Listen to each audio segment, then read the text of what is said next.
Teny zaraina izay omena antsika androandro ry aby nandiha ny voasoratra amin'ny filazan'ny tsara ny lioka toko fahaenina ambin'ny folo andininy fahaenina ambin'ny folo mivaky toy izao amin'ny anaran'i Jesosy hoe ny lalàna sy ny mpaminany dia hatramin'ny jaonina ary hatramin'izany no efa nitoriana ny filazantsara ny fanjakan'Andriamanitra ary misesika izay rehetra miditra eo.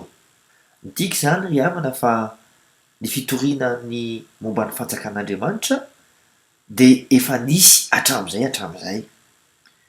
Ny anjaran'i Kristy kosa dia ny manatanteraka izany. Araka ny voasoratra amin'ny filazan'ny tsara ny Matio toko 5 andiny fahafito ambin'ny folo mivaky toy izao amin'ny anaran'i Jesosy hoe aza ataonareo fa tonga aho handrava ny lalàna sy ny mpaminany, tsy tonga aho handrava fa hanatanteraka.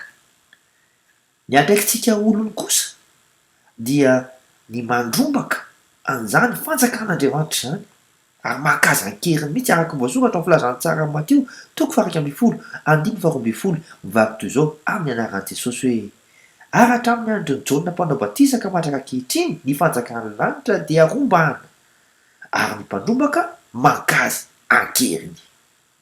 Saia ary manao izany. Iza indray ary nandrasany? Mandra-pioana tompoko.